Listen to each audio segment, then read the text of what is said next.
Lúcia limpava os hotéis de Alexandre todas as noites e, com o pouco que ganhava, cuidava da sua mãe doente. Ele mandou vigiá-la, pensando que era uma ladra, mas quando cruzou a porta da casa dela, descobriu que a sua própria família lhe havia arruinado a vida. Naquela noite, Alexandre Vidal cometeu o erro mais importante da sua vida. Não foi uma grande decisão, não foi uma assinatura num contrato, nem uma ordem numa reunião de direção.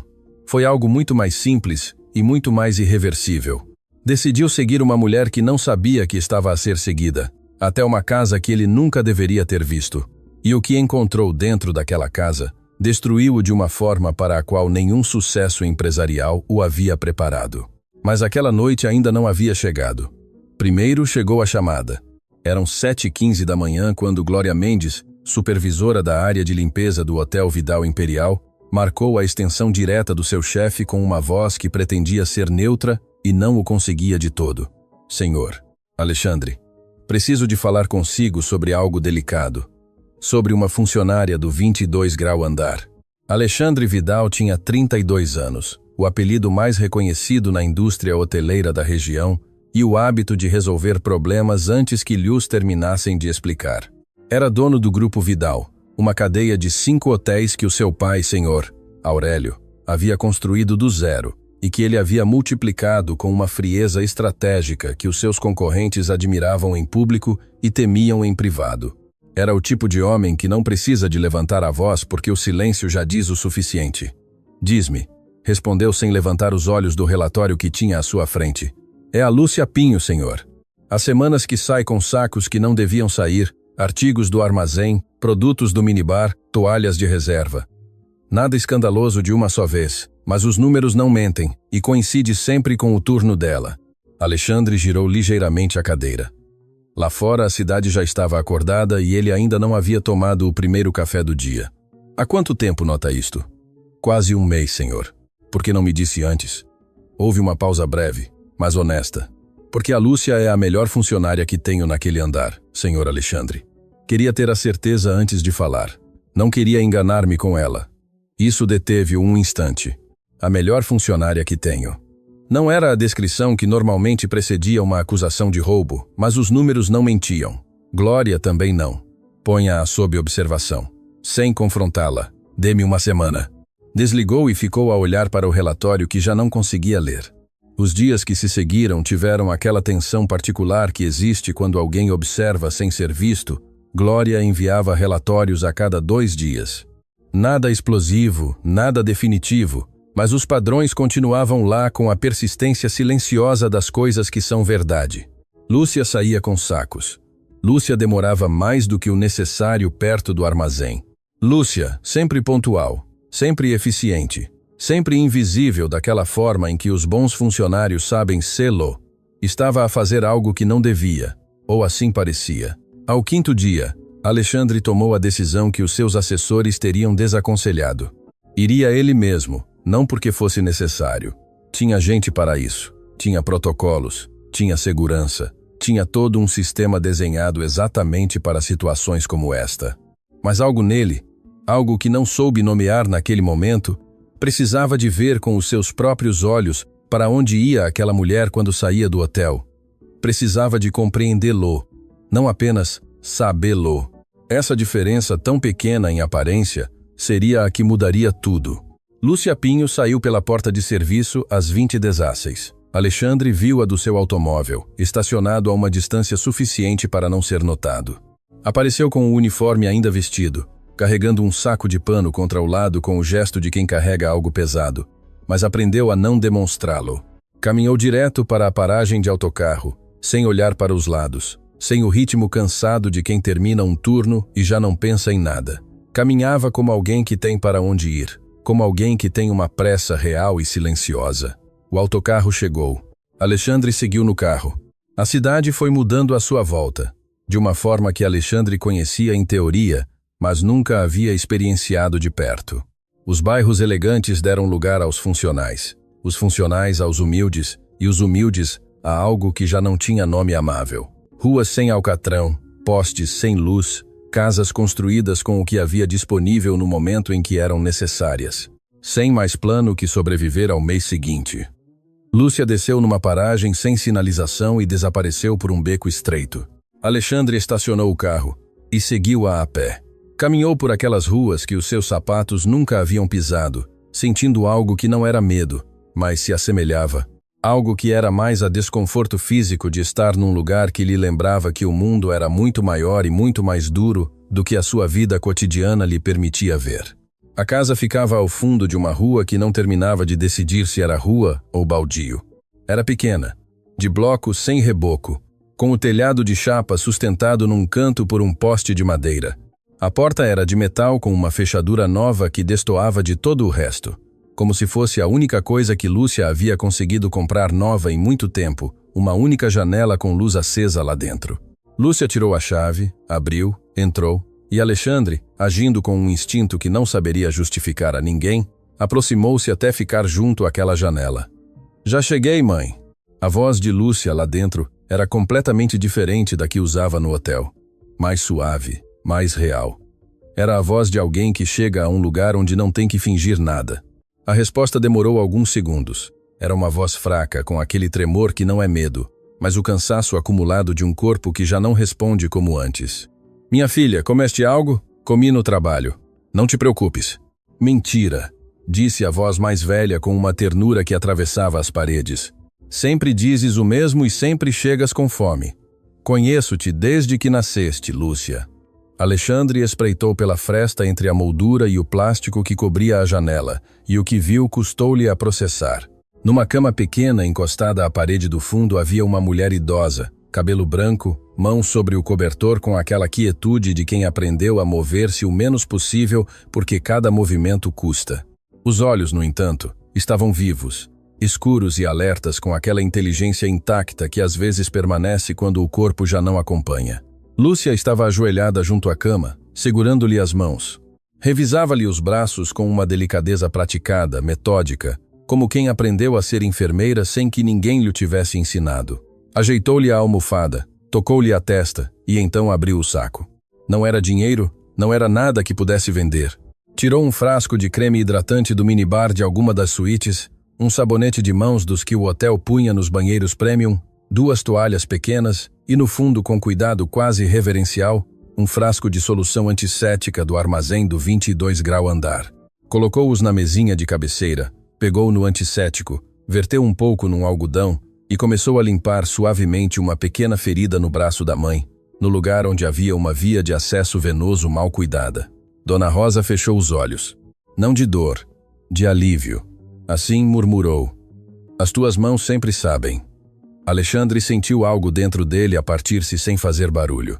Não estava a roubar para vender, estava a roubar para curar. Foi então que Tomás entrou por uma porta interior, com uma pequena panela nas mãos e uma expressão demasiado séria para os seus 16 anos. Alto, magro, com os mesmos olhos escuros da mãe, e aquela forma de se mover de quem aprendeu a ocupar pouco espaço para não incomodar. "A sopa está pronta, mãe." "Obrigada, filho." "Fizeste o trabalho de casa?" "Quase. Quase não é." "Sim, quase é quase." Respondeu ele com um meio sorriso, que durou exatamente um segundo antes de voltar a ficar sério. "Como está a avó?" "Igual", disse Lúcia. E nessa palavra de 4 letras, havia um peso que nenhum adolescente deveria ter que carregar, e que Tomás carregou sem pestanejar, como quem já sabe o que significa e decidiu, de qualquer forma, continuar de pé. Aproximou-se da cama e deu à avó um beijo na testa. "Boa noite, avó." Dona Rosa pegou-lhe na mão, apertou-a com aquela força que resta quando já não resta muito mais. "Cuida da tua mãe", disse-lhe em voz muito baixa. "Ela não se cuida sozinha." Tomás olhou para Lúcia. Lúcia olhou para outro lado. Alexandre afastou-se da janela. Caminhou de volta para o carro com as mãos nos bolsos e a cabeça baixa, como alguém que acaba de receber um golpe que não viu vir. Sentou-se ao volante, apoiou os braços sobre ele e ficou assim, em silêncio com a cidade lá fora, a fazer o seu barulho de sempre. Completamente alheia ao facto de que, dentro daquele automóvel, um homem de 32 anos estava a desmoronar algo que levara toda uma vida a construir. Toda a semana havia construído na sua cabeça a imagem de uma funcionária desonesta, uma mulher que aproveitava a sua posição, que abusava da confiança que lhe havia sido dada. Havia construído essa imagem com dados, com padrões, com a lógica fria de um empresário que sabe ler números, e a imagem era tecnicamente correta. Lúcia de facto tirava coisas do hotel, mas a conclusão era completamente, devastadoramente errada. Pensou no seu pai, no senhor Aurélio Vidal, naquele homem que havia construído o grupo Vidal do zero e que poucas vezes falava das pessoas que haviam estado por perto enquanto o fazia. Pensou em quantas histórias como esta haviam ocorrido nas sombras daquele império enquanto ele crescia sem as ver. E pela primeira vez na sua vida, essa ignorância não lhe pareceu neutra. Pareceu-lhe imperdoável. Naquela noite não dormiu. Ficou no seu apartamento em frente ao janelão, sem acender nenhuma luz, deixando que a escuridão fosse cúmplice do silêncio que necessitava. Pensava na Dona Rosa e naquelas mãos quietas sobre o cobertor. Pensava no Tomás e naquela sopa e naquela expressão que não deveria ter 16 anos. Pensava na Lúcia, ajoelhada junto à cama com uma delicadeza que nenhum manual lhe havia ensinado. E pensava, sobretudo, em algo que Dona Rosa havia dito e que não conseguia tirar da cabeça. Cuida da tua mãe. Ela não se cuida sozinha. Há quanto tempo a Lúcia não se cuidava a si mesma? Há quanto tempo carregava tudo isso sem que ninguém no seu ambiente de trabalho se perguntasse sequer como ela estava? 2 anos. Lúcia levava quase 2 anos a trabalhar no seu hotel, e ele não sabia sequer o nome da mãe dela. Na manhã seguinte, Alexandre chegou antes de começar o primeiro turno. Esperou com a porta entreaberta até ouvir o som do carrinho de Lúcia a avançar pelo corredor do 22 grau andar. Levantou-se. Caminhou até a porta.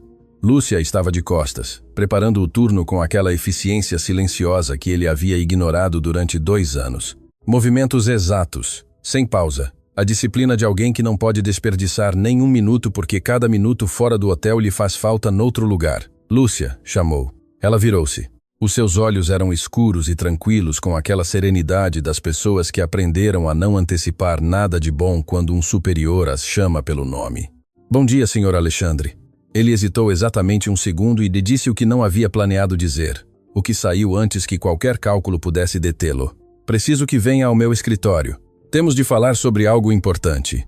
Os olhos de Lúcia não mudaram de expressão, mas as suas mãos apoiadas no carrinho ficaram tensas apenas um instante, apenas o suficiente para que alguém que estivesse a olhar de verdade pudesse notá-lo. E Alexandre, pela primeira vez em 2 anos, estava a olhar de verdade. O que viu naquelas mãos não era culpa.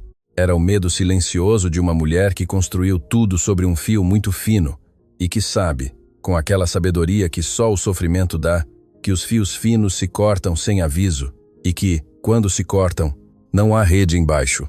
Há conversas que se ensaiam mentalmente antes de as ter. Alexandre havia ensaiado esta enquanto esperava no seu escritório com a porta entreaberta. Enquanto ouvia os passos de Lúcia a aproximarem-se pelo corredor, havia construído na sua cabeça uma versão ordenada do que ia dizer, direta, profissional, sem espaço para a emoção. Dir-lhe-ia que sabia o que ela tinha estado a fazer. Dar-lhe-ia a oportunidade de se explicar. Ouviria, decidiria. Assim funcionavam as coisas no mundo de Alexandre Vidal, com estrutura, com controlo, com a distância necessária para que as decisões não se contaminassem com sentimentos que não vinham ao caso. Mas Lúcia Pinho entrou naquele escritório, e algo no ensaio quebrou-se antes de começar. Não foi a sua expressão, não foi nenhum gesto dramático, nem nenhum sinal evidente do que carregava. Foi precisamente o contrário. Lúcia entrou com uma calma que não era indiferença, mas armadura. Com aquela postura reta das pessoas que aprenderam que mostrar medo só dá mais poder a quem já tem demasiado. Sentou-se na cadeira em frente à secretária, cruzou as mãos no colo e olhou-o diretamente nos olhos. E Alexandre, que passara a noite a construir argumentos, de repente não soube por onde começar. Lúcia, disse finalmente. Obrigada por ter vindo. Ela assentiu uma vez, não respondeu mais nada, não preencheu o silêncio com palavras desnecessárias. Apenas esperou com aquela quietude que Alexandre achou mais difícil de lidar do que qualquer confronto direto. Preciso de te perguntar algo, continuou ele. E a sua voz soou mais cuidadosa do que havia planeado, como se algo nele já não quisesse magoar aquela mulher, embora ainda não soubesse bem porquê. Sobre os sacos que tens levado do hotel. O silêncio que se seguiu durou apenas 3 segundos, mas nesses 3 segundos, Alexandre viu algo cruzar pelos olhos de Lúcia. Não pânico, não negação, algo muito mais complexo, E muito mais devastador que qualquer uma dessas duas coisas era a rendição. A rendição silenciosa de alguém que há muito tempo espera que chegue o momento em que tudo desmorona e que, quando finalmente chega, já não tem forças para fingir surpresa. Sei a que se refere, disse Lúcia. A sua voz não tremeu. Era plana e clara como uma superfície de água calma. Sei exatamente a que se refere, Sr. Alexandre. Ele esperou. Ela respirou uma vez e falou. A minha mãe chama-se Rosa Pinho. Tem 71 anos e há mais de 2 que não consegue andar bem nem cuidar de si mesma. Tem uma doença que lhe foi apagando a mobilidade devagar. Primeiro as pernas, depois os braços, e os médicos dizem que continuará a avançar. Não há cura, só há gestão. E a gestão custa dinheiro que eu não tenho. Vivo com o meu filho Tomás, numa casa que mal é uma casa. E entre o aluguer, a comida, os medicamentos da minha mãe e as despesas do Tomás na escola, o meu salário não chega. Não chega mesmo que trabalhe 12 horas. Não chega mesmo que não compre nada para mim há mais de 1 ano. Não chega, Sr. Alexandre. E quando algo não chega, e uma pessoa tem a sua mãe com uma ferida infectada no braço porque não pode pagar o antisséptico da farmácia, uma pessoa faz o que pode com o que tem por perto. Fez uma pausa. Olhou para as mãos por um momento, como se procurasse algo nelas. Não o fiz para vender nada.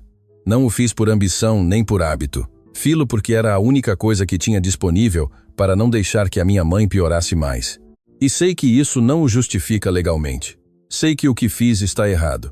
Mas se tivesse de voltar àquele momento com a minha mãe com febre e sem nada em casa para lhe limpar a ferida, faloia de novo. Levantou o olhar, olhou-o diretamente outra vez. Se me vai despedir, eu compreendo. Só lhe peço que me dê até ao fim do mês para procurar outro trabalho antes que seja efetivado. Pelo meu filho. Alexandre não respondeu de imediato. Estava a processar algo que ia além das palavras que acabara de ouvir.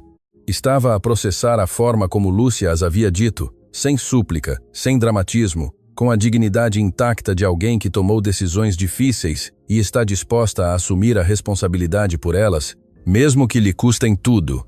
Há quantos anos a sua mãe está doente? Perguntou. E a sua voz soou diferente, mesmo para ele próprio, menos chefe, mais humano. Lúcia pestanejou. Claramente não era a pergunta que esperava. Quase 3 anos, respondeu depois de um momento. Começou pelos pés. Dizíamos que era cansaço, que ia passar, mas não passou. Foi avançando devagar e quando os médicos deram nome ao que tinha, já tinha perdido bastante mobilidade. Agora passa a maior parte do tempo na cama. Pode sentar-se com ajuda, pode mover os braços um pouco, mas andar já não pode. Provavelmente não voltará a poder. Quem cuida dela quando você está no trabalho? Tomás, o meu filho tem 16 anos e sabe o que tem que fazer se ela precisar de algo urgente. Deixei-lhe o número do médico do centro de saúde do bairro e o de uma vizinha que às vezes aparece. Mas basicamente é ele, um adolescente de 16 anos a cuidar de uma idosa doente enquanto a mãe trabalha 12 horas. Alexandre deixou-o assentar em silêncio. E o médico tem acompanhamento médico regular? Lúcia hesitou apenas um segundo.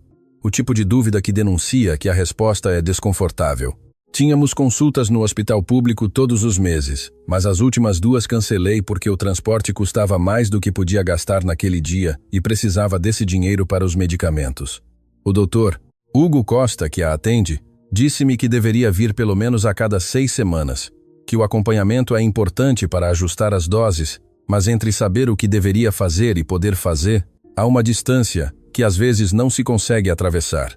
Alexandre levantou-se devagar, caminhou até a janela e ficou a olhar para fora com as mãos nos bolsos.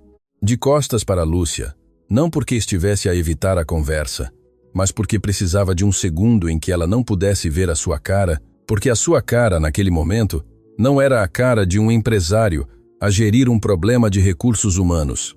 Era a cara de um homem a quem estavam a mostrar algo que existira sempre muito perto dele e que ele havia preferido não ver.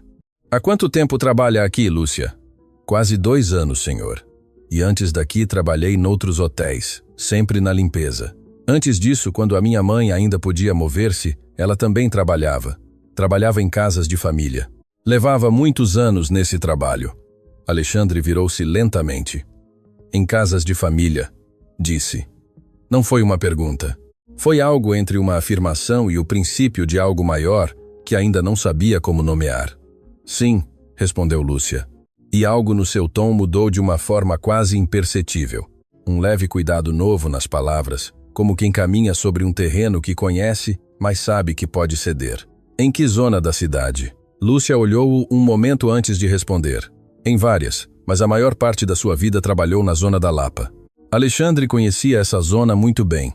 Era o bairro onde havia crescido. Em que casas? Perguntou. E a sua voz saiu mais quieta do que pretendia. Lúcia respirou, e naquele momento, naquela respiração, Alexandre teve a certeza física, antes que chegassem as palavras, de que o que estava prestes a ouvir ia mudar algo que não poderia ser mudado de volta. A maior parte do tempo, disse Lúcia com uma calma que custava demasiado. Trabalhou numa única casa, quase 20 anos. Chegou quando eu era pequena e continuou até que a sua doença já não lhe permitiu continuar. Era a empregada de confiança da família. Conhecia cada canto daquela casa. Conhecia as crianças. Viu-as crescer. Uma pausa. Era a casa do seu pai, senhor Alexandre. A minha mãe trabalhou para o senhor Aurélio Vidal durante quase 20 anos. O silêncio que caiu sobre aquele escritório foi diferente de todos os silêncios anteriores. Alexandre não se mexeu. Não disse nada. Ficou de pé junto à janela, processando uma informação que reorganizava de repente todos os elementos que acreditava ter claros. Dona Rosa Pinho, uma mulher a quem ele nunca havia dado cara, cujo nome nunca havia ouvido pronunciar na sua casa de infância com nenhum peso especial. Passara quase 2 décadas naquela casa. Havia conhecido a sua família. Havia-o conhecido a ele provavelmente quando era criança e não tinha como entender o que significava que alguém passasse 20 anos da sua vida a cuidar da casa de outro. Eu a conhecia? Perguntou em voz baixa. Lúcia assentiu. Você era pequeno quando ela começou. Imagino que não se lembre. As crianças não costumam lembrar-se das empregadas das casas onde crescem. Não porque sejam más crianças, mas porque ninguém lhes ensina a olhar. Não havia acusação naquelas palavras. Eram apenas uma observação. Uma observação que entrou em Alexandre como uma agulha fina e ficou lá. Por que deixou de trabalhar para o meu pai? Perguntou. Foi por causa da doença. Lúcia olhou-o durante um momento que durou um pouco mais do que o necessário. Isso, disse finalmente, é algo que preferiria que perguntasse diretamente ao seu pai. E nessa resposta, nessa recusa amável e firme de elaborar mais, Alexandre ouviu algo que lhe arrepiou a pele. Não era evasão por medo. Era a contenção deliberada de alguém que conhece uma verdade suficientemente pesada para escolher com cuidado quando e como a soltar. Ficaram em silêncio os dois durante alguns segundos. Fora do escritório, o hotel continuava a funcionar com o seu ritmo de sempre. Carrinhos nos corredores, elevadores, vozes distantes, o mundo normal de uma terça-feira qualquer que não tinha ideia do que estava a acontecer dentro daquela sala. Lúcia, disse Alexandre finalmente, não vai ser despedida. Ela não mostrou alívio imediato. Apenas o olhou com aquela expressão que já começava a reconhecer, a de alguém que aprendeu que as boas notícias quase sempre vêm com algo colado atrás. O salário que tem agora não é suficiente para o que está a carregar. A partir deste mês vai mudar e as despesas médicas da sua mãe vão estar cobertas pela empresa enquanto continuar a trabalhar aqui. Lúcia abriu a boca. Fechou-a. Senhor Alexandre, eu não vim aqui para pedir. Eu sei, interrompeu ele. Não está a pedir. Estou a oferecer. E há uma diferença importante entre as duas coisas. Ela olhou-o durante um longo momento e pela primeira vez desde que havia entrado naquele escritório, algo no seu rosto mudou.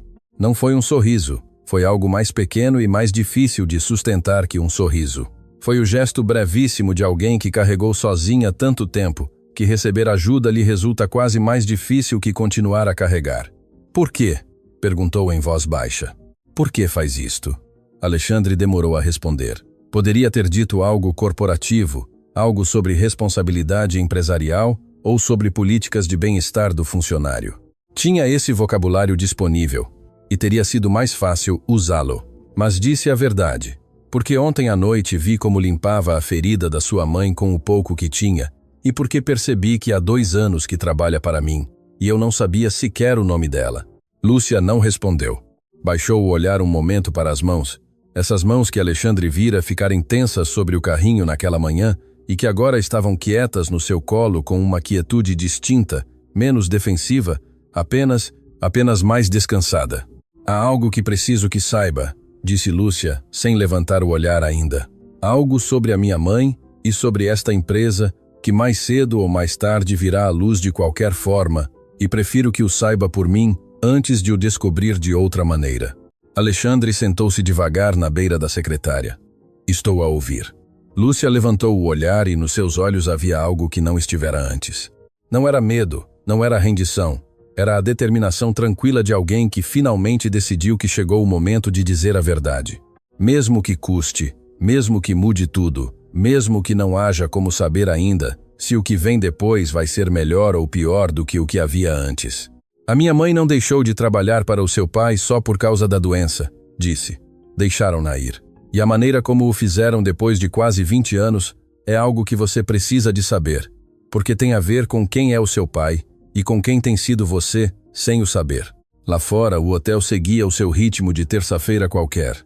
Lá dentro, algo estava prestes a quebrar-se para sempre. Há perguntas que se evitam fazer ao pai, não porque não se queira saber a resposta, mas porque em algum lugar muito profundo, já se suspeita que a resposta o obrigará a ver esse homem de uma maneira diferente. E ver o pai de uma maneira diferente é uma daquelas dores para as quais ninguém nos prepara, porque o mundo assume que os pais são o que parecem ser, e muito pouca gente fala do que acontece quando se descobre que não o são.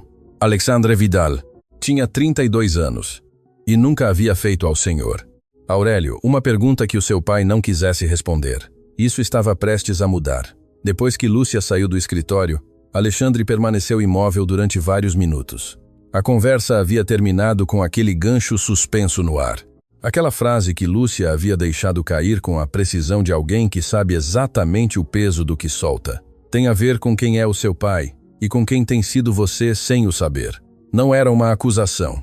Era algo mais difícil de gerir que uma acusação. Era um convite a abrir uma porta que estava fechada há anos, sem saber o que havia lá dentro, sabendo unicamente que o que havia lá dentro estava há muito tempo à espera de sair. Cancelou as reuniões da tarde, algo que em 2 anos de gestão do grupo hoteleiro nunca havia feito por razões pessoais. A sua assistente olhou-o com uma surpresa que tentou disfarçar e não o conseguiu de todo. Alexandre não lhe deu explicações. Pegou no carro e conduziu durante 40 minutos até a casa onde o seu pai havia vivido toda a sua vida adulta. A mesma casa onde ele havia crescido, na zona da Lapa, com as suas paredes de pedra natural e o seu jardim, que alguém cuidava sempre, com uma dedicação que Alexandre nunca havia pensado em agradecer a ninguém.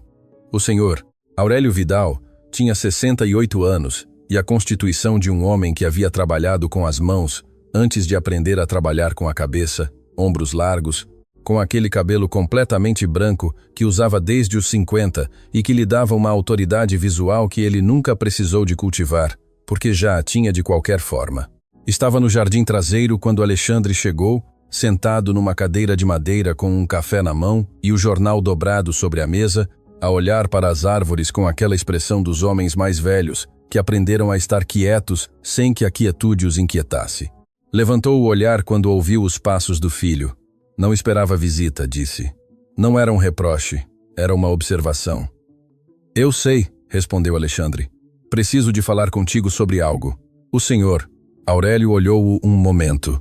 Aquele seu olhar que não avaliava, mas que pesava, que tomava a medida das coisas antes de decidir o que fazer com elas. Senta-te, disse. Alexandre sentou-se em frente a ele. Não aceitou o café que o seu pai lhe ofereceu com um gesto. Foi direto porque com o senhor Aurélio os rodeios não funcionavam e ele sabia-o desde criança. Conheces uma mulher que se chama Rosa Pinho? A reação do seu pai não foi dramática. Não houve sobressalto, nem mudança brusca de expressão. Foi algo muito mais revelador que tudo isso. Foi uma quietude repentina, a quietude específica de alguém que ouve um nome que reconhece de imediato e que no segundo seguinte decide o quanto vai mostrar. Por que me perguntas isso? Disse o senhor Aurélio. E a sua voz soou igual a sempre. Mas algo no ritmo era diferente, muito ligeiramente. O suficiente para que Alexandre, que havia crescido a aprender a ler aquele homem, o notasse, porque a filha dela trabalha para mim. Leva quase 2 anos no hotel. E esta manhã soube que Rosa Pinho trabalhou nesta casa durante quase 20 anos. O senhor. Aurélio olhou para as árvores, tomou um gole de café, Deixou-o sobre a mesa com uma calma que Alexandre reconheceu como a mesma calma que o seu pai usava nas negociações difíceis. A calma que não era paz, mas controlo. Rosinha, disse finalmente em voz baixa. E naquele diminutivo, havia algo que Alexandre não esperava encontrar na voz do seu pai. Uma textura diferente. Algo que se assemelhava muito à nostalgia e que o senhor Aurélio claramente não tinha intenção de exibir. Como está? Perguntou. Mal, respondeu Alexandre sem o suavizar. A filha dela cuida dela sozinha. Está debilitada. Não consegue mover-se bem e até esta manhã não tinha cobertura médica adequada. Lúcia levava meses a tirar antisséptico e produtos de limpeza do meu hotel para lhe curar as feridas porque não tinha dinheiro para os comprar. O senhor Aurélio não respondeu de imediato. Continuou a olhar para as árvores e Alexandre viu algo que em 32 anos de vida nunca havia visto no rosto do seu pai. Viu-o acusar o golpe. Não o mostrou como o mostraria outra pessoa. Não houve gesto visível nem expressão que mudasse dramaticamente, mas houve algo nos olhos do senhor Aurélio, algo brevíssimo e muito profundo que se assemelhava à dor real, ao tipo de dor que vem de saber que algo que se fez ou se deixou de fazer teve consequências que chegaram muito mais longe do que se permitiu imaginar. Por que deixou de trabalhar aqui? Perguntou Alexandre. E desta vez a sua voz não era a de um filho a fazer uma pergunta desconfortável. Era a de um homem que precisa de uma resposta e não vai embora sem ela. Senhor. Aurélio deixou o café sobre a mesa, recostou-se ligeiramente na cadeira e, por um momento, Alexandre acreditou que ele ia esquivar a pergunta com aquela habilidade que tinha para transformar qualquer conversa difícil em algo que acabava por ser sobre outra coisa, mas não o fez. A empresa estava a passar por um momento complicado, disse. Há uns anos tu já estavas à frente do grupo, mas eu ainda geria algumas coisas administrativas da casa. Foi preciso fazer cortes. Rosinha levava muitos anos aqui e o seu salário havia sido ajustado com o tempo. Havia acumulado benefícios, antiguidade. No balanço era um gasto significativo. Alexandre olhou-o fixamente. Despediu-a por dinheiro? Não foi uma pergunta. Foi uma constatação dita em voz baixa, com aquela precisão cirúrgica que às vezes as verdades simples têm quando são ditas sem adornos. O senhor Aurélio não respondeu imediatamente, e esse silêncio foi mais eloquente que qualquer resposta. Levava quase 20 anos nesta casa, continuou Alexandre. 20 anos, pai. E liquidou-a como se fosse um gasto numa folha de cálculo. Não foi tão simples, disse o senhor Aurélio. E pela primeira vez na conversa, a sua voz perdeu algo daquela solidez característica. Houve uma liquidação correta. Seguiram-se todos os processos. Os processos, repetiu Alexandre. Isso é o que importa, que os processos estivessem corretos. O senhor Aurélio olhou então diretamente com aquele olhar que desde criança lhe parecera a Alexandre o mais difícil de sustentar no mundo, porque era um olhar que não pedia nem dava permissão para nada, simplesmente era. O que importa? Disse o senhor Aurélio com uma calma que agora custava mais sustentar, é que naquele momento tomei uma decisão de negócios, como tomei milhares de decisões de negócios ao longo da minha vida. Algumas correram bem, outras, com o tempo vejo-as diferente. Vês esta diferente? Uma pausa longa. Sim, admitiu o senhor Aurélio em voz muito baixa. Esta vejo diferente. Foi a primeira vez na vida de Alexandre que ouviu algo parecido com um arrependimento na voz do seu pai. Não era um pedido de desculpas. Senhor, Aurélio Vidal não se desculpava, mas era o reconhecimento de que algo havia estado mal e de que esse algo havia tido um custo real numa vida real e de que esse custo não havia sido abstrato nem estatístico, mas concreto e humano, e tinha nome: Rosa Pinho. Rosinha, a mulher que passara quase 20 anos naquela casa e que agora estava numa cama que não podia deixar, sendo cuidada por uma filha que roubava antissépticos de um hotel de luxo, porque era a única coisa que tinha disponível. Há algo mais que precisas de saber, disse o senhor Aurélio depois de um silêncio que pesou entre os dois como algo físico. Alexandre esperou. Quando Rosinha começou a trabalhar aqui, tu tinhas 8 anos. Ficou até que tiveste 27, 19 anos. Não 20, mas sim, quase 2 décadas. E nesse tempo, Alexandre, essa mulher não foi apenas uma funcionária desta casa. O que queres dizer? O senhor Aurélio pegou no café, olhou para dentro da chávena como se procurasse as palavras ali. Quando a tua mãe foi embora, Tu tinhas 11 anos. Rosa tinha 40 e poucos. E durante os anos que se seguiram, enquanto eu tentava manter o negócio e criar um filho sozinho e não desmoronar, Rosa foi a pessoa que sustentou esta casa de verdade, não apenas limpando-a, sustentando-a. Estava aqui quando tu chegavas da escola. Dava-te de comer quando eu chegava tarde. Sabia quando estavas triste, mesmo que não o dissesses. Conhecia-te de uma forma que eu, nesse período, não me podia dar ao luxo de te conhecer. Alexandre sentiu algo mover-se no seu peito, algo que vinha de muito longe. Eu lembro-me dela, disse em voz baixa. E era verdade. Até aquele momento não havia ligado o nome à cara, mas agora sim. Uma mulher de cabelo escuro que se tornou grisalho devagar com os anos, que sempre tinha algo quente na cozinha, que nunca levantava a voz, mas que tinha uma maneira de dizer as coisas que fazia com que as pessoas a ouvissem. Uma presença constante e silenciosa nos anos mais difíceis da sua infância.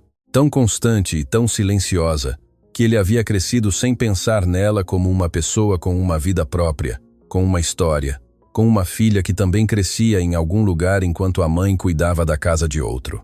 Lembro-me dela, repetiu, e não soube o nome dela até hoje. O senhor Aurélio não respondeu, mas algo na sua postura mudou. Assentou de outra maneira na cadeira, como se o peso do que carregava se tivesse redistribuído de repente. A Lúcia sabe tudo isto? Perguntou. Sabe que a mãe trabalhou aqui? O que não sei é o quanto Rosa lhe contou sobre esses anos, nem o quanto sabe sobre a forma como foi despedida.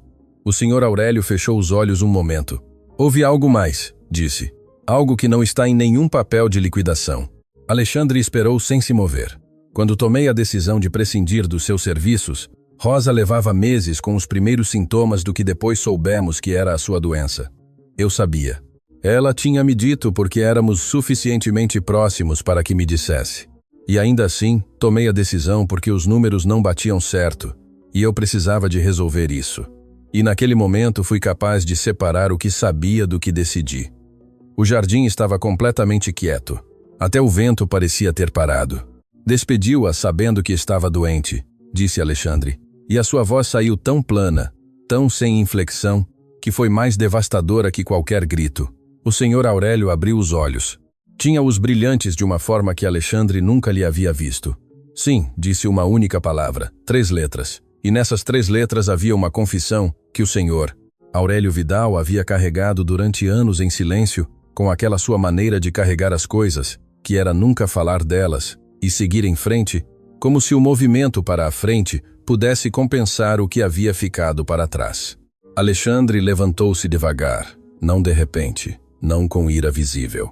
Levantou-se como alguém que precisa de pôr distância entre ele e o que acabara de ouvir para poder processá-lo sem se partir ali mesmo. Caminhou até a beira do jardim. Ficou de costas para o pai, a olhar para as mesmas árvores que o senhor Aurélio havia estado a olhar quando chegou, e pensou na Lúcia.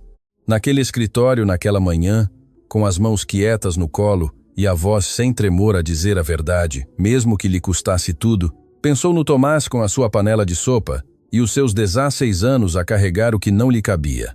Pensou na Dona Rosa com os olhos vivos e as mãos no cobertor, e aquela frase que havia dito ao neto, "Cuida da tua mãe. Ela não se cuida sozinha." E pensou em si mesmo, nos 32 anos que havia vivido dentro daquele apelido, como dentro de uma armadura, sem se perguntar nunca o que havia por baixo das decisões que construíram aquele apelido, sem se perguntar nunca a quem havia custado algo o que a ele lhe chegou como herança, virou-se para o pai. "Vou encarregar-me da Rosa Pinho", disse, "do seu tratamento, dos seus medicamentos, de tudo o que precise e vou fazer, lo não como um favor, mas como o que é, uma dívida que esta família tem com essa mulher e que deveria ter sido paga há anos." O senhor Aurélio olhou-o durante um longo momento. "Eu sei", disse finalmente, e deixou que aquelas 2 palavras dissessem tudo o que não podia dizer de outra maneira. Alexandre assentiu. Pegou nas chaves do carro e antes de ir embora deteve-se um momento. "Ela sabe onde vives?" perguntou. "Rosa sabe que continuas nesta casa?" O senhor Aurélio demorou um segundo. "Não sei. Provavelmente sim. Rosinha sempre soube tudo o que se passava nesta casa. Era a sua maneira de ser." Alexandre olhou mais uma vez, e naquele olhar havia algo novo. algo que não havia estado antes em nenhum dos olhares que lhe havia dirigido ao pai em 32 anos de vida. Não era ódio, não era decepção simples. Era algo mais complexo e mais maduro que qualquer uma dessas duas coisas. Era o olhar de um filho que acaba de ver o seu pai como o que realmente é. Não o homem invencível da infância, nem o empresário implacável da idade adulta, mas um homem. Com tudo o que essa palavra contém de grandeza e de fracasso, de êxitos reais e de erros que não têm conserto, mas que talvez, se um for suficientemente corajoso, ainda possam ter consequências que importem. Conduziu de volta para a cidade com a janela aberta, deixando que o ar lhe batesse na cara, pensando que no dia seguinte tinha de falar com a Lúcia de novo, que havia coisas que ela precisava de saber e coisas que ele precisava de lhe dizer, que a história entre aquelas duas famílias era mais longa e mais emaranhada do que qualquer um dos dois havia imaginado naquela manhã no escritório, e pensando também em algo que não conseguia tirar da cabeça. Dona Rosa passara 19 anos naquela casa, vira-o crescer. Estivera presente nos anos mais difíceis da sua infância, depois que a sua mãe foi embora, quando o senhor Aurélio trabalhava sem parar, e a casa precisava de alguém que a sustentasse de verdade. E a filha dela, sem saber exatamente tudo isso, acabara por trabalhar para ele. Não era coincidência. Alexandre sabia. As coisas assim nunca são coincidência. São o resultado de decisões tomadas anos antes, de caminhos que se cruzam. Porque a vida tem aquela maneira implacável de fechar os círculos que as pessoas deixam abertos. O círculo estava ali aberto há anos, esperando que alguém tivesse a coragem de o fechar bem. E Alexandre Vidal, pela primeira vez na sua vida, sentia que esse alguém tinha de ser ele. Há coisas que as mães guardam para proteger os seus filhos, não por cobardia, não por fraqueza, mas porque existe um tipo de amor que calcula, que mede, que decide conscientemente quanto peso uma pessoa pode carregar antes que esse peso a dobre. E as mães que viram os seus filhos sofrerem desenvolvem um instinto feroz para detetar esse limite e não o cruzar, mesmo que isso signifique carregar sozinhas coisas que não deveriam ser carregadas sozinhas. Dona Rosa Pinho havia guardado muitas coisas durante muitos anos, mas naquela tarde, quando Alexandre Vidal bateu à porta da sua casa, soube que o tempo de as guardar havia terminado. Lúcia não estava. Havia saído para fazer uns trâmites que não podiam esperar. E Tomás havia aberto a porta com aquela expressão de adolescente que calibra em décimos de segundo se a visita representa uma ameaça ou não. Quando viu Alexandre, a calibração foi evidente. Não era medo. Era a desconfiança raciocinada de alguém que aprendeu que os homens com roupas caras que aparecem à sua porta geralmente não trazem boas notícias. Sou Alexandre Vidal, disse o chefe da sua mãe. A sua avó está? Tomás olhou-o por um momento mais do que o estritamente necessário. Depois abriu a porta. Está lá dentro, mas cansa-se rápido. Seguiu-o pelo corredor curto até ao quarto, onde Dona Rosa passava a maior parte das suas horas. A casa de dia era diferente de como Alexandre a havia visto de noite através da janela, mais pequena, em certo sentido, mais real. A luz entrava por uma janela lateral e iluminava detalhes que a escuridão havia escondido. Uma prateleira com 3 livros muito lidos, uma foto emoldurada na mesinha de cabeceira, uma planta pequena no parapeito que alguém regava com cuidado porque tinha o aspecto saudável das coisas que recebem atenção, embora todo o resto escasseie. Dona Rosa estava sentada, apoiada contra a cabeceira da cama com 2 almofadas atrás. Tinha os olhos abertos quando Alexandre entrou e no segundo em que o viu, algo no seu rosto fez um movimento estranho. Não foi surpresa exatamente. Foi algo mais parecido com o reconhecimento, como se tivesse estado à espera desta visita. Não hoje especificamente, mas sim em algum momento, em algum dia que sabia que eventualmente chegaria. Alexandre, disse. E não disse senhor. Alexandre nem senhor Vidal. Disse o seu nome apenas. Como quem nomeia alguém que conhece há muito tempo, embora tenham passado anos sem se verem. Ele deteve-se na soleira, olhou-a e, de repente, com uma clareza que não havia tido quando o seu pai pronunciou o nome naquela tarde no jardim, reconheceu-a de verdade, não como um conceito nem como uma história que lhe haviam contado. Reconheceu-a no sentido físico profundo de quando o corpo recorda algo que a mente havia arquivado muito para trás.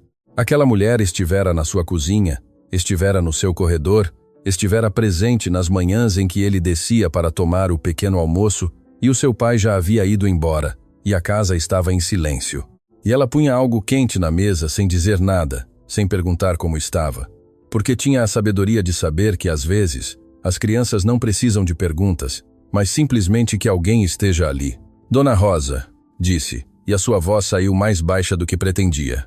Sente-se, meu filho. Não fique na porta. Ninguém o chamava de meu filho. Há anos que ninguém o chamava assim. A palavra chegou-lhe de uma forma que não esperava. Com aquela capacidade que as palavras simples têm de abrir portas que se julgava fechadas à chave, sentou-se na cadeira que Tomás havia aproximado da cama sem que ninguém o pedisse. O adolescente ficou de pé na soleira, sem entrar de todo, mas sem ir embora também, a vigiar com aquela lealdade silenciosa das crianças que cresceram sendo o único homem da casa. Como está a senhora? Perguntou Alexandre. Dona Rosa fez um gesto com a mão que queria dizer mais ou menos. Que queria dizer dentro do possível. Que queria dizer exatamente o mesmo que Lúcia dizia quando perguntavam por ela e respondia que tudo estava bem. Quanto lhe contou seu pai? Perguntou Dona Rosa. O suficiente, respondeu Alexandre. Disse-me que a despediu sabendo que a senhora já estava doente. Dona Rosa assentiu devagar, sem dramatismo, com a serenidade de quem teve muito tempo para fazer as pazes com algo. O seu pai é um homem complicado, disse. Não é mau. Isso quero que tenha claro. Oh, Sanur, Aurélio não é mau, mas aprendeu muito cedo que os sentimentos custam e que nos negócios o que custa tem de ser eliminado. O problema é que, com os anos, isso foi-lhe entrando noutras partes da vida também, e às vezes já não sabia distinguir onde terminavam os negócios e onde começava o resto. Alexandre escutou-a sem interromper. Quando me disse que já não precisava de mim, continuou Dona Rosa, eu já sabia o que tinha. Os médicos tinham me explicado como ia avançar e sim, doeu-me. Não vou mentir dizendo que não me doeu. 19 anos numa casa deixam raízes, mesmo que não se queira, mas o que mais me doeu não foi perder o trabalho. Fez uma pausa. As suas mãos moveram-se levemente sobre o cobertor. O que mais me doeu foi pensar na Lúcia, em como ela ia carregar com tudo isso sozinha, porque a Lúcia sempre foi assim desde pequena. Põe o mundo em cima dela e não diz nada. Sorri e continua. E eu sabia que quando eu não pudesse mais trabalhar, ela ia fazer exatamente isso, pôr o mundo em cima dela e sorrir e continuar. Ela sabe como a senhora acabou na casa do meu pai? Perguntou Alexandre. Sabe a história completa? Dona Rosa olhou um momento. Sabe que trabalhei lá muitos anos. Sabe que me despediram. O que não sabe é todo o resto. O que é todo o resto? A sala estava muito quieta. Tomás continuava na soleira. A planta no parapeito recebia a última luz da tarde. Dona Rosa respirou fundo e começou a falar. Quando cheguei para trabalhar nessa casa, disse: Você tinha 8 anos e a sua mãe havia pouco tempo que tinha ido embora. A casa estava apagada. Esse é o único modo em que posso descrever, L.A. O seu pai trabalhava de sol a sol porque o trabalho era a única maneira que conhecia de não pensar. E você era um menino que chegava da escola a uma casa silenciosa e procurava na cozinha alguém que o visse. Alexandre não disse nada, mas algo na sua postura mudou. Lembro-me do dia em que chegou com uma mochila partida, continuou Dona Rosa. Tinha uns 10 anos. Havia cosido você mesmo com linha de cozinha porque não queria incomodar o seu pai com algo tão pequeno. Eu via, e não disse nada naquele dia. Mas no dia seguinte apareceu uma mochila nova no seu quarto. O seu pai nunca soube de onde havia saído. Alexandre fechou os olhos um momento. Comprei-a eu, disse Dona Rosa simplesmente. Com o meu salário daquela semana, porque nenhum menino deveria chegar à escola com a mochila cosida com linha de cozinha e carregar ainda o peso de não querer incomodar ninguém.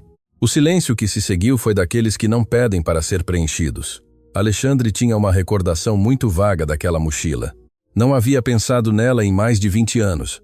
Mas agora que Dona Rosa a nomeava, algo regressou.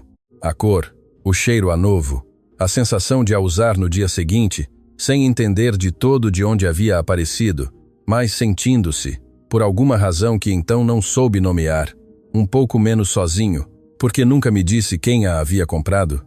Perguntou. Porque não o fiz para que me agradecesse, respondeu Dona Rosa, com uma naturalidade que era mais poderosa que qualquer declaração solene. Filo porque era o que tinha que fazer. Assim tão simples. Alexandre olhou-a. Esta mulher que passara 19 anos na sua casa, que comprara uma mochila com o seu próprio salário para um menino que não era seu, que sustentara uma casa que não era a sua, e que no final fora despedida quando já não podia trabalhar bem e os números não batiam certo. Há algo mais que eu não saiba? Perguntou. E algo no tom da pergunta indicava que não era casual, que havia chegado àquele quarto com a suspeita de que a história tinha mais camadas do que o seu pai lhe havia mostrado. Dona Rosa olhou-o durante um longo momento. Há uma coisa, disse, uma coisa que a Lúcia não sabe e que creio que é tempo de que saiba e que você também saiba. Alexandre esperou. Quando me despediram, eu tinha direito a uma liquidação completa, 19 anos de serviço. O seu pai ofereceu-me uma quantia que não correspondia a esse tempo, significativamente menor. E eu, que já estava doente e assustada e sozinha, assinei. Assinei porque precisava de algo imediatamente e porque naquele momento não tinha forças para lutar. A voz de Dona Rosa não tremia, mas as suas mãos sim, apenas, quase imperceptivelmente. Mas Alexandre viu-o. Lúcia nunca soube isso, continuou. Nunca lhe disse quanto me cabia nem quanto recebi. Disse-lhe que me haviam dado o que era justo porque não queria que carregasse com essa raiva, porque a raiva pesa, Alexandre. E a Lúcia já carregava o suficiente. Alexandre levantou-se devagar, caminhou até a janela.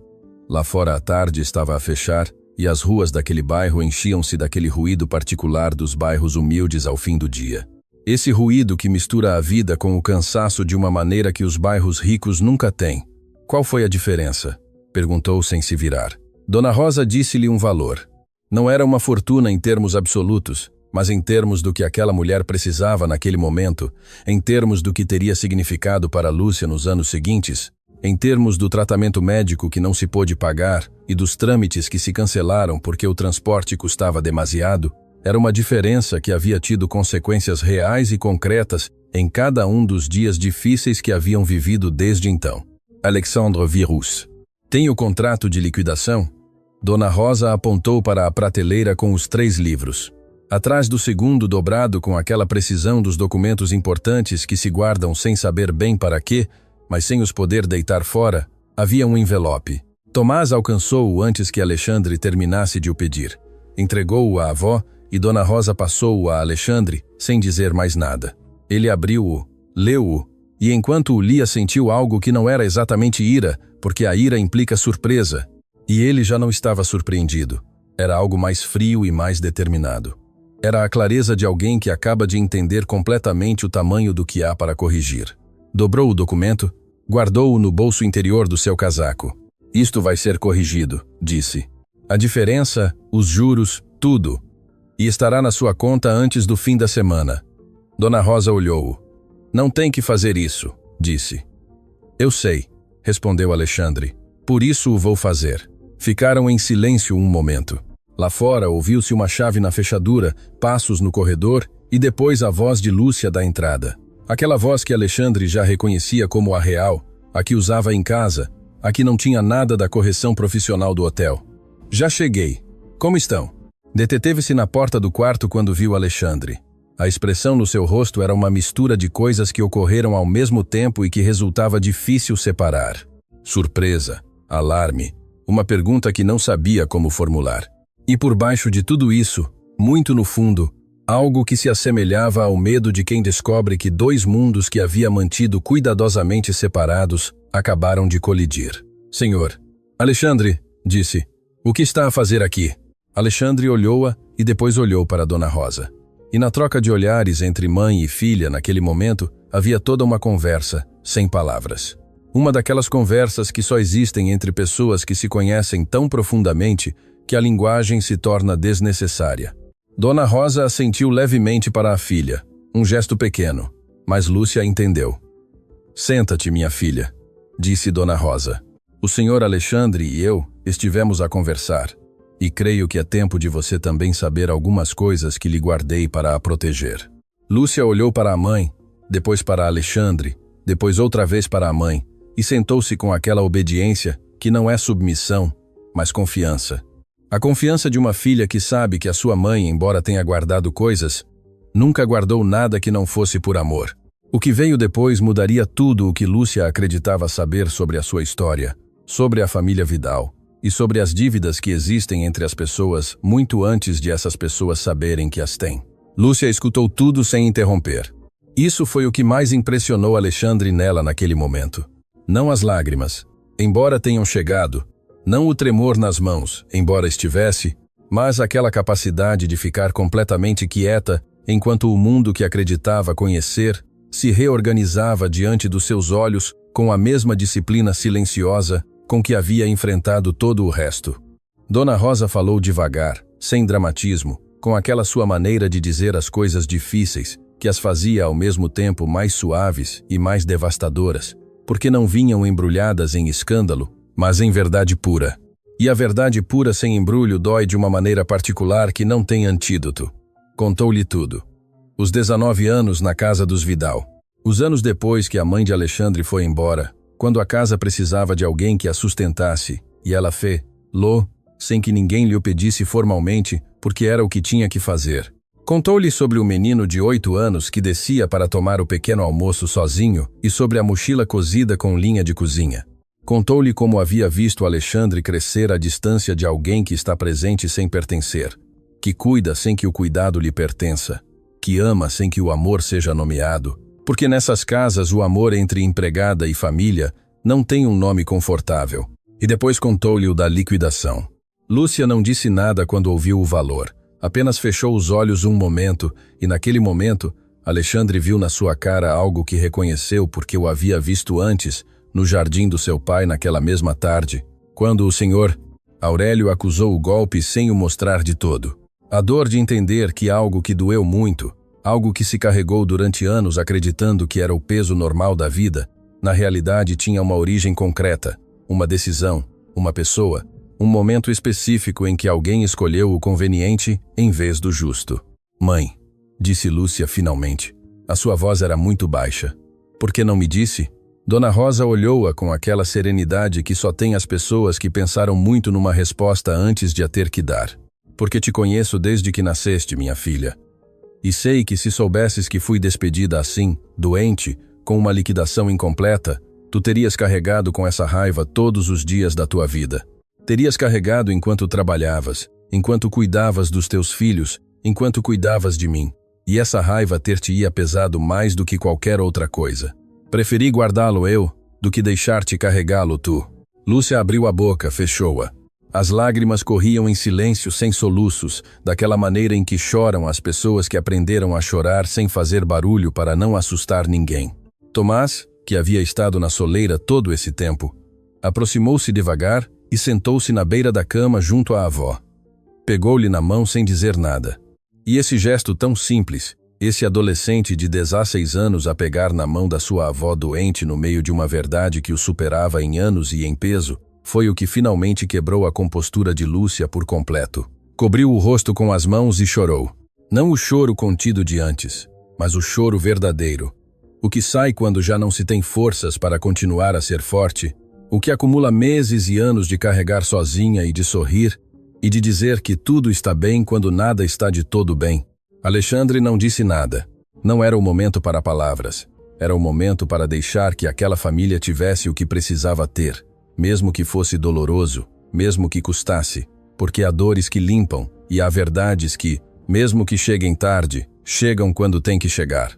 Foi Dona Rosa quem quebrou o silêncio e fê-lo olhando para Alexandre diretamente com aqueles olhos escuros e vivos que não havia perdido apesar de tudo. Você não é o seu pai, Alexandre, disse. Isso quero que saiba. O senhor Aurélio tomou decisões que não foram boas. Mas você é outro homem. Vejo-o no porquê de estar aqui hoje. Vejo-o em como olha para a minha filha quando pensa que ninguém o está a ver. Alexandre não respondeu, mas não desviou o olhar. Lúcia baixou as mãos. Olhou-o com os olhos ainda úmidos e aquela expressão de alguém que acabou de atravessar algo e ainda não sabe bem em que margem ficou. Por que veio aqui hoje? Perguntou. A esta casa, falar com ela? Porque não mandou alguém? Ou telefonou ou simplesmente depositou o dinheiro e encerrou o caso? Alexandre pensou um momento na resposta e escolheu a verdade em vez do conforto. Porque há 2 noites estive à porta desta janela, disse. Vi como limpava a ferida da sua mãe com o que tinha. Vi o Tomás com a sua panela de sopa e entendi que havia estado a gerir uma empresa durante 2 anos sem saber nada das pessoas que a faziam funcionar. Vim porque precisava de olhar isto de frente, não de fora de uma janela. De frente. A sala estava completamente quieta. Dona Rosa apertou a mão de Tomás. Lúcia olhava-o com uma expressão que misturava gratidão e uma desconfiança que ainda não havia terminado de se dissolver, porque a desconfiança raciocinada não desaparece de repente, mesmo que queira fazer-lo. E Alexandre entendeu. Não esperava que desaparecesse de repente. Algumas coisas se reconstroem devagar, ou não se reconstroem, e a única coisa que se pode fazer é ser consistente e deixar que o tempo faça o que as palavras não podem. Levantou-se, tirou o envelope do bolso e deixou-o sobre a mesinha de cabeceira junto à foto emoldurada. A diferença da liquidação mais os juros de todos estes anos, disse. Na segunda-feira estará também depositada na sua conta. Isto é apenas a confirmação. Dona Rosa olhou para o envelope. Não o pegou de imediato. Obrigada, disse finalmente com aquela mesma naturalidade com que havia dito todo o resto, sem exagero, sem desabar, com a dignidade intacta de alguém que recebe o que sempre foi seu e que não precisa de fazer disso um espetáculo. Alexandre assentiu. Olhou para Lúcia mais uma vez. Amanhã continuamos a falar. Há coisas para resolver ainda. Ela assentiu e enquanto ele se dirigia para a porta, a sua voz deteve-o. Alexandre era a primeira vez que o chamava apenas pelo nome, sem o senhor. Sem o senhor. Apenas o seu nome, como a sua mãe havia dito quando ele entrou naquele quarto. Obrigada por ter vindo, disse Lúcia. Por ter vindo de verdade. Ele não respondeu. Saiu para a rua, onde a noite já havia caído de todo, e caminhou até ao seu carro pensando que aquela frase, tão curta e tão simples, pesava mais que qualquer contrato que tivesse assinado na sua vida, por ter vindo de verdade. Quantas vezes havia estado presente num lugar sem estar de verdade? Quantas conversas havia tido sem escutar de verdade? Quantas pessoas haviam estado perto dele, a trabalhar para ele, a sustentá-lo sem que ele o soubesse, sem que se o perguntasse, sem que lhe ocorresse que por trás de cada nome, numa folha de pagamentos, havia uma história que merecia ser vista. Arrancou o carro e soube, com uma certeza que não precisava de palavras, que o que começou naquela noite à porta de uma janela não havia terminado ainda, apenas estava a começar. Dias depois, a vida de Lúcia Pinho começou a mudar de uma forma que ela ainda não sabia como nomear. Não foi de repente, não foi dramático nem cinematográfico. Foi devagar, como mudam as coisas que vão durar, com aquela solidez discreta do que se constrói bem desde a base e não precisa de fazer barulho para demonstrar que é real. A primeira coisa que mudou foi Dona Rosa, o doutor. Hugo Costa chegou a casa numa terça-feira de manhã com a sua pasta preta e aquela sua maneira de entrar nos espaços humildes sem fazer com que as pessoas se sentissem observadas. Era um homem de uns 50 anos, magro, com óculos de armação fina e uma expressão permanente de alguém que viu demasiado sofrimento evitável e decidiu que a única resposta possível é continuar a trabalhar. Levava anos a atender Dona Rosa no centro de saúde do bairro, com as limitações de um sistema que sempre tinha menos do que precisava e mais pacientes do que podia atender bem. Mas naquela manhã chegou com algo diferente.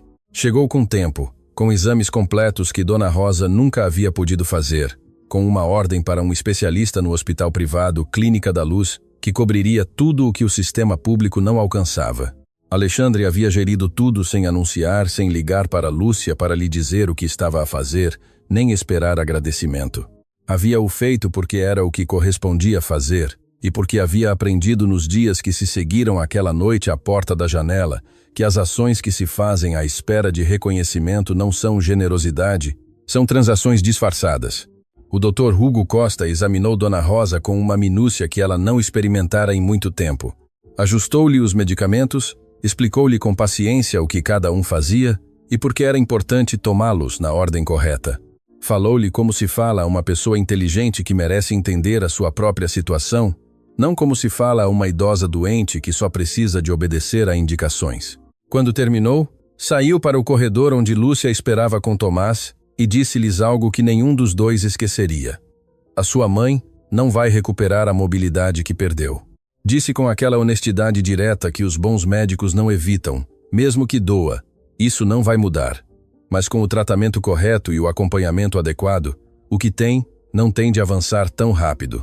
Podemos dar-lhe anos de estabilidade, e esses anos, com os cuidados que vocês lhe dão, podem ser anos bons. Tomás olhou para o médico e depois olhou para a mãe. E naquele olhar havia algo que Lúcia reconheceu, porque era o mesmo que ela havia sentido quando Alexandre deixou o envelope na mesinha de cabeceira de Dona Rosa. Era o alívio de saber que alguém mais estava a sustentar algo do peso. Mais tarde, quando o doutor Hugo Costa já havia ido embora, e Dona Rosa dormia com aquela tranquilidade nova que dá saber que alguém competente está a cuidar de nós. Tomás sentou-se junto à mãe na pequena sala e perguntou-lhe algo que levava dias a querer perguntar. Mãe, o senhor Alexandre é boa pessoa? Lúcia demorou um momento a responder. Creio que está a aprender a ser ló, disse finalmente. E isso às vezes vale mais do que ser ló de nascimento. Tomás processou isso em silêncio. Depois disse, com aquela sua maneira de ir direto ao centro das coisas. E o meu pai? Ele também estava a aprender quando foi embora? A pergunta chegou sem aviso e com todo o seu peso. Lúcia deixou-a assentar antes de responder, porque era uma pergunta que merecia uma resposta real e não uma resposta confortável. O teu pai, disse devagar, era um homem que queria ser melhor do que pôde ser. Foi embora quando tu tinhas 3 anos, porque estava perdido em coisas que não soube gerir sozinho. Não porque não te quisesse, mas porque às vezes as pessoas afogam-se e em vez de pedir ajuda desaparecem. É o erro mais triste que uma pessoa pode cometer. Sente a falta dele? Às vezes sinto falta do que poderia ter sido, respondeu Lúcia com honestidade. O que é diferente de sentir falta da pessoa? Tomás assentiu devagar e depois fez algo que pegou Lúcia completamente de surpresa. Recostou-se contra o ombro dela com aquela desajeitada afetividade dos adolescentes que ainda não sabem como caber nos seus próprios corpos, mas que de vez em quando precisam de ser simplesmente filhos. Lúcia abraçou-o e não disse mais nada porque não era preciso. Enquanto isso, no Hotel Vidal Imperial, outras coisas também estavam a mudar. Glória Mendes recebeu Alexandre no seu pequeno escritório da área de supervisão, com aquela expressão de alguém que estava à espera de uma conversa e não sabia se o que ia ouvir era bom ou mal. Alexandre foi direto. Lúcia Pinho continua no seu posto, disse, com um ajuste de salário que vai ver refletido na próxima quinzena. E quero que saiba que o que encontrou e me reportou foi o correto. Fê-lo bem.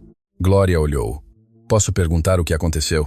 Aconteceu que os números nem sempre contam a história completa, respondeu Alexandre. E que eu demorei demasiado tempo a entender isso. Houve uma pausa. E a chave do armazém? Perguntou Glória. Porque isso ainda não o entendo. Lúcia não tinha autorização para ter essa chave. Alexandre havia pensado nisso. Havia-o falado diretamente com Lúcia 2 dias antes numa conversa breve e sem rodeios. A chave, explicou, fora deixada por um funcionário do turno anterior que renunciou há 4 meses. Rodrigo Silva, lembra-se dele? Glória franziu ligeiramente a testa. Sim, foi embora sem avisar. Foi embora sem devolver a chave de reserva do armazém e simplesmente deu-a a Lúcia, dizendo-lhe para aguardar até que alguém a reclamasse. Ninguém a reclamou. E quando Lúcia precisou do que precisava, a chave estava ali. Glória processou isso em silêncio. Então, nunca teve autorização real, disse. Nunca a teve, confirmou Alexandre, mas também não a procurou ativamente. Foi uma cadeia de descuidos administrativos que terminou numa situação que nenhum dos dois criou intencionalmente. A partir desta semana, os protocolos de devolução de chaves vão mudar e o inventário do armazém vai ter um sistema de registro diário que vamos implementar em todos os andares. Glória assentiu e depois, com aquela honestidade direta que Alexandre havia aprendido a valorizar nela, disse algo mais. Senhor, Alexandre, Lúcia não é a única funcionária neste hotel que está a carregar coisas difíceis sozinha. Há mais. Alexandre olhou-a. Eu sei, disse. Por isso quero que me ajude a montar algo. Um protocolo de bem-estar para o pessoal, não de papel. R$1, com acompanhamento, com recursos, com alguém que ouça antes que as situações cheguem ao ponto a que chegou a da Lúcia. Glória olhou-o durante um momento com uma expressão que Alexandre não soube ler de todo. Depois disse, há anos que espero que alguém propusesse isso. Então, vamos começar esta semana.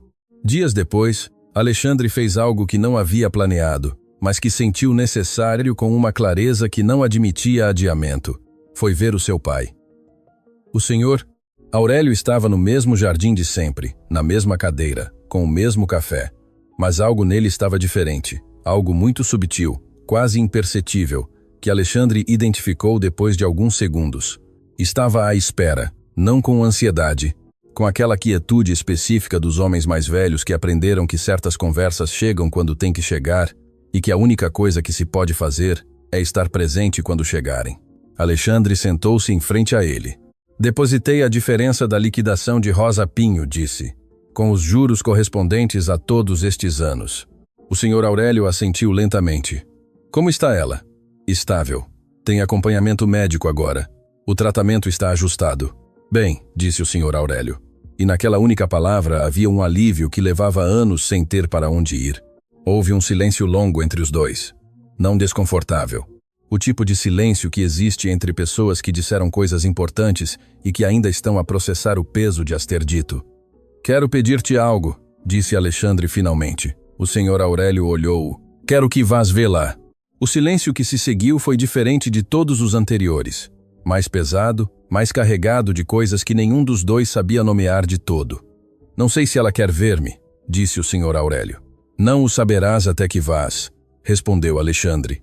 O seu pai olhou para as árvores durante um longo momento e depois, com aquela economia de palavras que o havia caracterizado toda a sua vida, disse: Dá-me uns dias. Alexandre assentiu, levantou-se. E antes de ir embora, deteve-se um momento com a mão no encosto da cadeira sem se virar de todo. Pai, a mochila, a que a Rosa lhe comprou quando tinha 11 anos, disse-me ela. O senhor. Aurélio olhou-o com uma expressão que Alexandre nunca lhe havia visto. Não era a tua, disse o senhor. Aurélio em voz muito baixa. Era a minha. Eu tinha 11 anos quando perdi a minha mãe. Rosa trabalhou naquela época em casa dos meus pais. Comprou-me uma mochila quando a minha se partiu porque mais ninguém notou. Alexandre ficou imóvel. Levava toda a vida a saber o que aquela mulher fez por mim, continuou o Sr. Aurélio. E ainda assim, tomei a decisão que tomei. Isso é o que mais me custa perdoar-me. Não que o fizesse sem saber, mas que o fiz sabendo perfeitamente. Alexandre não respondeu. Não havia resposta possível para isso. Apenas a verdade nua de um homem a enfrentar o espelho mais difícil que existe, que é o das próprias contradições. Saiu para o jardim onde a tarde caía devagar e caminhou para o seu carro, pensando que a história entre aquelas duas famílias era muito mais longa e muito mais emaranhada do que havia imaginado quando tudo começou com uma chamada de Glória. Mendes numa terça-feira de manhã. E pensando também que o capítulo mais importante dessa história ainda não havia sido escrito, o senhor Aurélio Vidal chegou à casa de Dona Rosa numa manhã em que o céu estava nublado e as ruas do bairro tinham aquele silêncio particular dos dias que parecem saber que algo importante está prestes a acontecer. Não avisou antes, não telefonou, simplesmente apareceu. Como aparecem as pessoas que sabem que se pensarem demasiado não vão. Tomás abriu a porta e reconheceu-o sem nunca o ter visto. Tinha o rosto do pai de Alexandre, sério e largo, com aquele cabelo branco que não pedia desculpas por nada. O adolescente ficou um momento na soleira a calibrar. Venho ver a Rosa Pinho, disse o Sr. Aurélio. Com a sua permissão, Tomás deixou-o passar sem dizer nada, mas ficou. Dona Rosa estava sentada na cama com as almofadas ajeitadas nas costas, como se soubesse que ia receber visita. Quando o Sr. Aurélio entrou pela porta, e ela o viu. Não houve sobressalto, não houve dramatismo, houve simplesmente o reconhecimento silencioso de duas pessoas que carregaram uma história comum durante anos e que finalmente estão no mesmo quarto para a enfrentar. Aurélio, disse ela. Rosinha, respondeu ele. E nessas duas palavras havia 19 anos. Havia uma mochila, havia uma liquidação incompleta, havia culpa e gratidão e tempo perdido, e coisas que não se disseram quando deviam dizer-se. O senhor Aurélio sentou-se na cadeira junto à cama sem tirar o casaco, como alguém que não tem a certeza se tem direito a sentir-se confortável. Vim pedir-te perdão, disse, sem rodeios, sem discurso preparado. Sei que não há como desfazer o que fiz, mas precisava de te dizer isso olhando-te nos olhos. Dona Rosa olhou-o durante um longo momento com aqueles olhos que não haviam perdido nada apesar de tudo. Sabes o que mais me pesou todos estes anos, Aurélio? Não foi a liquidação. Não foi o dinheiro. Foi saber que tu conhecias exatamente o que eu havia feito por ti quando eras criança e que ainda assim escolheste o que escolheste. O Sr. Aurélio não desviou o olhar. Recebeu aquilo como alguém que sabe que o merece e que decidiu de uma vez por todas deixar de fugir. Eu sei, disse, e vivi com isso. Dona Rosa respirou fundo. Perdoei-te há muito tempo, Aurélio. Não por ti. Perdoei-te porque o rancor me ia pesar mais a mim do que a ti. Mas perdoar não significa que não doeu. Significa que escolhi não deixar que a tua decisão definisse o resto da minha vida. O Sr. Aurélio fechou os olhos por um momento, e quando os abriu, havia algo neles que Alexandre nunca havia visto no seu pai e que Tomás, da soleira, observou com aquela atenção silenciosa dos jovens que estão a gravar tudo sem que os adultos se deem conta. Era um homem a enfrentar o reflexo mais honesto de si mesmo, sem armadura, sem o peso do apelido, apenas um homem mais velho a olhar as consequências reais de uma decisão errada e a aceitar que não havia como voltar atrás, apenas de seguir em frente. Quero que saibas, disse o Sr. Aurélio finalmente, que o meu filho está a fazer não foi ideia minha. Ele chegou a isto sozinho. E isso diz-me que em algum lugar, no meio de tudo o que fiz mal, algo ficou bem. Dona Rosa olhou-o durante um momento e então fez algo que ninguém naquela sala esperava. Sorriu. Não um sorriso de cortesia, um sorriso real. Com aquela ternura específica das pessoas que sofreram muito e aprenderam que a vida é demasiado longa para aguardar toda para a dor. Sempre foste demasiado teimoso para te perderes de todo, Aurélio. O senhor Aurélio soltou um ar que carregava mais que ar. E pela primeira vez em toda aquela história, o homem que havia construído um império com as suas próprias mãos pareceu simplesmente humano. Tomás saiu da soleira em silêncio. Algumas conversas pertencem a quem as viveu.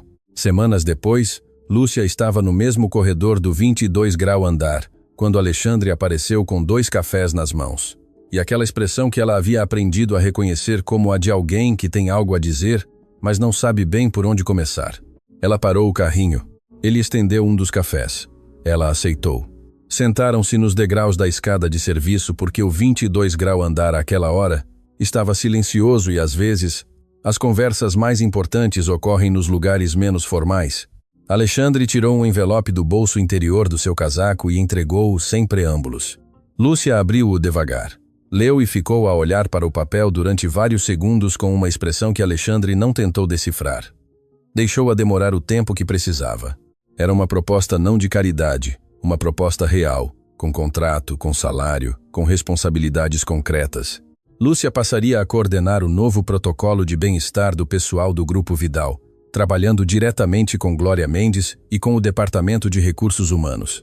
As suas funções incluíam identificar situações de vulnerabilidade na equipa, criar canais de escuta reais e garantir que nenhum funcionário chegasse ao ponto a que ela havia chegado sem que alguém o soubesse.